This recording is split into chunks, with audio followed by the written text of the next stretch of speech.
राम राम मंडळी, तुम्ही म्हणाल आम्ही ही कटार गाडी अशी का वडीत चाललोय, तर आज आहे आपल्या मल्हार बाळाचा बर्थडे ना, त्याच्यासाठीच आम्ही ही कटार गाडी सजित होतो. ते झाल्यानंतर आम्ही गेलो रील शूट करायला, पण तिथं काय नाचता येईना ना अंगण वाकडं असंच झालं होतं. मयूरतून नुसतं उड्याच हानी.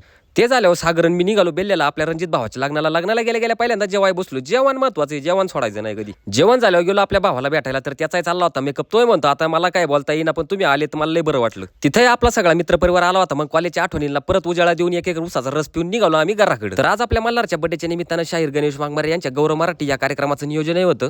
आणि इकडे आजची उत्सव मूर्ती म्हणजे बर्थडे बॉय पण नटून थटून रेडी होता. आणि दुसरीकडे आमच्या शिवला पण फेटा बांधून नटवण्याचा कार्यक्रम चालला होता. त्यानंतर लहान लहान मुलांच्या स्टेजवर काही खेळ घेण्यात आले. आणि मग झाली आपल्या बर्थडे बॉयची ग्रँड एंट्री, ती पण डायरेक्ट बैलगाडी मधून. याच्यासाठीच आम्ही ती बैलगाडी सजवली होती. नंतर आमचा दादा वहिनीला म्हणतो, माझी माईना तुझी हाऊस पूर्वीन, तुला जोडीनं आळेफाटा फिरवीन. नंतर आपल्या बर्थडे बॉयचं औक्षण वगैरे करण्यात आलं. इतक्यात स्टेजवर गाणं म्हणायला आल्या होत्या. मुळीच नव्हतं रे काना फेम चित्राताईंना लावडे. आणि त्यांच्या माग मी एक गाणं म्हणूनच टाकलं. इकडे आपले सगळे भाऊ पण ताल धरून नाचत होते. गाणं गाणत होतं, पाखरा आजाद केलं तुला. नंतर केक वगैरे कापून वाढदिवस साजरा करण्यात आला. आता केक कापलाय म्हणजे एकच काम राहिलं, ते म्हणजे जेवायचं. मग काय सगळे भावंड बसलो आम्ही जेवायला. तर अशीच ही आजची 7 उत्तराची कहाणी 5 उत्तरी सुपल संपूर्ण भेटूया पुढील व्हिडिओत.